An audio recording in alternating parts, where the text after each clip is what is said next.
皆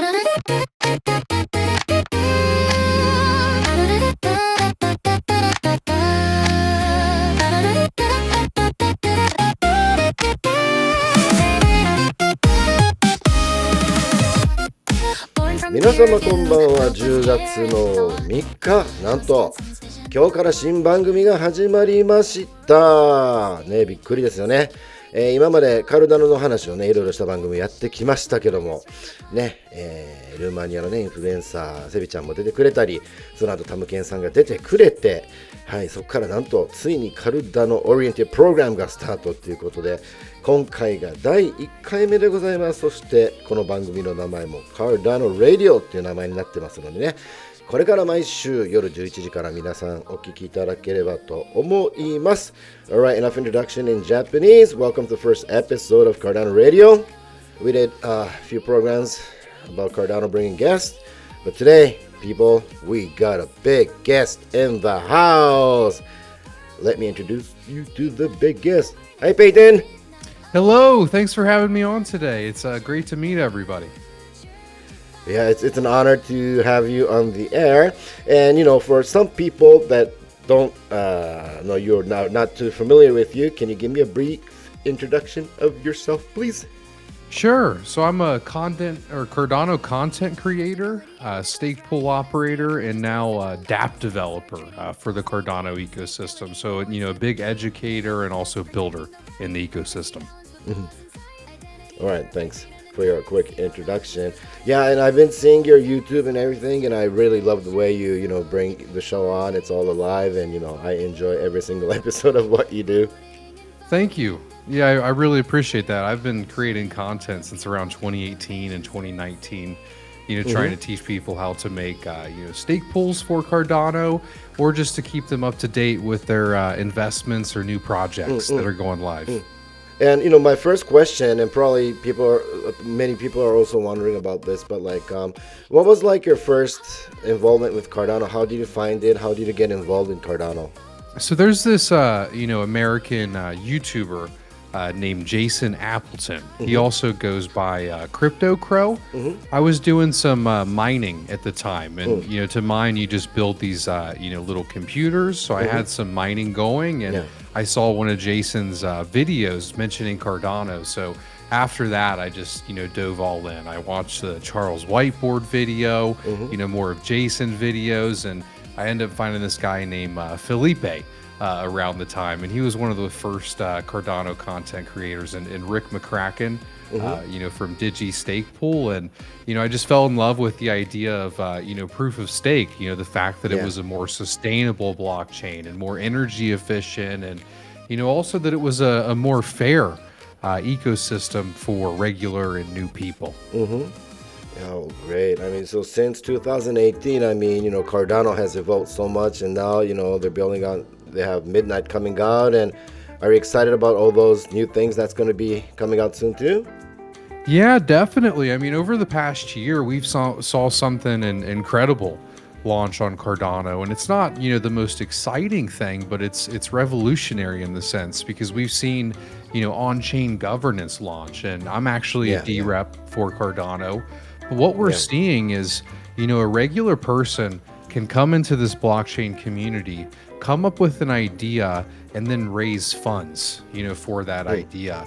And I've never seen anything like it. I think it's going to allow, a great ecosystem of governance, and also, the ability for entrepreneurs to innovate in this world using that on-chain mechanism. And, looking towards the future a little bit, I'm really excited for Midnight. Obviously everybody on Cardano, anybody that has ADA, can claim an airdrop right now. So if you have ADA in your wallet, you can claim these night tokens for free just for holding ADA. And they actually just extended that deadline. So I think you have until October 20th to claim those night tokens from the Midnight airdrop. And, the Midnight actually offers privacy for people. If you go to your favorite local store and, you purchase some food, if I did that using my ADA wallet right now, They could see everything I have in the wallet, all of my NFTs, or maybe even a video game that I'm playing one day. Whereas with Midnight, I actually get to preserve my privacy, but they're calling it rational privacy. Yeah. Because there's another blockchain called Monero that offers privacy, but governments haven't really been a big fan of it because it's impossible for you to disclose, right? So Midnight kind of changes that. It gives you privacy, but also allows you to follow the law in your jurisdiction. So I'm very excited for it. Great. I mean, things happening with Midnight, and one biggest thing that I was surprised. I mean, they're trying to bring Bitcoin with DeFi into the Cardano layer, not layers, but into the blockchain. Plus, with the Midnight, they're trying to connect all 8 blockchains, right? And I think it's really revolutionary. What do you think about that? Yeah, I think so too. One little tidbit. There's actually this kind of new idea that Charles Hoskinson's working on, called Quantum Hosky. Yeah. And essentially, what they're doing is they're taking, some DNA, from, someone who volunteers brain, and they're putting it into a dish and kind of culminating those cells, and then using it as AI characters in the video game. And from my understanding, they're actually going to be doing an airdrop, around next year, Wow. For that token as well, for ADA holders. So, Midnight is actually running on this new framework called the partner chain framework. And they're using, this technology called Substrate from Polygon. And, these networks are going to bring, interconnectivity among Cardano, these new networks, and also existing blockchain networks as well. Looking at Ethereum or even Bitcoin or Solana or Avalanche. The direction that we're heading as an ecosystem is interconnectivity, and I think that that's really important, because I imagine that if there's a service that I'm an Ethereum user and there's a service that I want to use on Cardano, if I could do that in a couple of buttons and move a little bit of capital over there, I'd be much more willing to, without having to go through a centralized exchange. Yeah. Wow, there's so many things happening. I'm really excited myself too.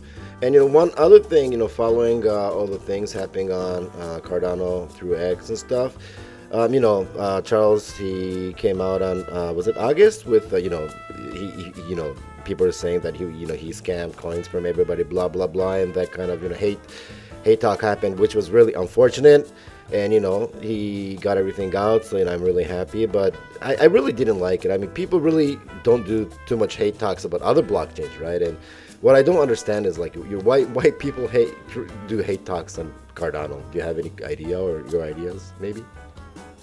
Yeah, definitely. I mean, I personally think that it comes from what I like to call bag bias, right? Cardano was kind of, one of the 3rd, 4th, or 5th blockchains to come out. So you already had a lot of Bitcoin investors, and you've probably heard of Bitcoin maximalists before. They don't like anything other than Bitcoin. Anything other than Bitcoin is a scam. And it's I think Ethereum is a bit more open to other blockchains, but it's the same thing. There's a lot of large investors on Ethereum. And, Charles was a co-founder of Ethereum, and the idea of him going and making something that's, more useful or more interesting is kind of scary to any of those people. So this is just the most recent thing. If I look back to 2018 or 2020 or 2021, there's always been stories and criticisms and frankly, FUD, when it comes to Charles Hoskinson. If you've noticed, it's a lot of the time, it's usually not about Cardano. It's always about Charles. Yeah, true. I follow you. But, I'm glad, he cleared himself up. And, it's unfortunate that he had to spend his own money on it, too. But, I hope it ends here. And, we have happy days coming on the, Cardano itself. So anyways, before we move on to the main topic, since you're going to come to Japan, I have one more question regarding the Catalyst. Now they're running the Catalyst 14 fund right now, yeah? And, I think it's good for like people to get involved, like new ideas and stuff. What's your perspective about the funds, the Cardano Catalyst? I personally think it's really exciting. Recently there was this program out in California with Draper University. Tim Draper's a famous investor. He actually bought the huge amount of Bitcoin from the Silk Road auction. So he hosted an event that trained Cardano developers on how to pitch and how to gather investment. There's another one that just came out with Techstars. Techstars is a kind of a Y2 Combinator style entity that helped launch DigitalOcean and other major multi-billion-dollar tech platforms. So they actually got some Catalyst funding, and they're going to help train companies on Cardano. So I think that Catalyst is a huge program that is expediting innovation on Cardano. And I really like the style of it. People complain about certain proposals being funded that don't add value, whereas I actually think that that's completely okay. I was around Catalyst very early in Fund 2 and Fund 3, and the idea back then was, hey, we're going to have a lot of kind of losing projects here, but a few of them that are funded are going to be so immensely valuable for Cardano and the community that it will pay for the rest. So it's the classic kind of VC investment style where one winner is going to pay for 9 losers. And I think that we're just now starting to see an immense value come out of this. So I'm a big fan of Catalyst, and I think that it's kept a lot of the amazing projects building great things for the Cardano community. Oh yeah, true. I mean, this was the first time we actually made a proposal for the Catalyst Fund. It was very difficult to write the proposal, but it's fun. And if it's going to add to the community, then it's going to be great, I think. Yeah, thanks for your comment on that. Okay, so finally for the first episode, this is going to be the most biggest feature. Tech meeting is going to happen in Tokyo on October 7th, and you are going to be in Japan, so I would like to hear about that. Yeah, so it's actually my first time ever coming to Japan, and I'm really excited. So we've been working on building an app that makes Cardano easy for all of the new people that are going to be coming in. It educates people about Cardano. It makes staking, easier. We also have kind of a SocialFi ecosystem that allows you to connect with your favorite Cardano projects. And at the Tech for Impact Summit, we launched this platform, about two months ago. So we're going to be bringing this platform to the Tech for Summit, and we're going to be able to, show you this app off in person. So we're really excited to go there and, meet the Cardano Japanese community. I think Cardano has a really strong foundation there. So if you guys want to come find us, we're going to be at the event, showing off the application, and we'd love to learn more, about the Japanese community. So feel free to come and say hi. We're going to be very welcoming over there. Thank you very much. Do you have a little bit of details of where you might be at, or is it still being adjusted at the moment? So I'm going to be in Tokyo and Osaka. There's also another little event going on in Osaka, hosted by Charles and IOG, and I think the Palm Economy. All right, so I think the Osaka event should be on the 3rd and 4th, if I'm not mistaken, and the tech is on the 7th. So everybody in the area, please come out and say hi to Peyton. It's going to be a fun, tech week, in Japan probably. Yeah, I agree. I'm really looking forward to it. Yeah. So what else are you looking forward in Japan? I mean, like food, like culture. Like, do you have anything you're thinking of at the moment? Yeah. In America, I've always really liked, steak. So this may be a bit biased, but I'm really excited to, try the Wagyu out there. I'm also excited to see, some of the temples, and I grew up in a smaller town in the U.S. So one thing that I'm excited to see is a city. Tokyo, I think, has around 30 million people. The town that I grew up in, it only had, I think, around 25,000 people. So I'm kind Wow. of excited to see just a city that's so massive and so well kind of integrated, right? So that's one thing I'm excited All for as right, well. thank you very much. Whoa, that was so quick. That's already 15 minutes. So we got to wrap it up for the first episode. And fortunately, we're going to have Peyton on for, until episode 4. So I'm really happy. And I'm really happy that, our kickoff program, we had a big guest. I mean, thank you very much for, joining Ashia Radio and to spread the words in Japan. Again, Peyton, thank you very much.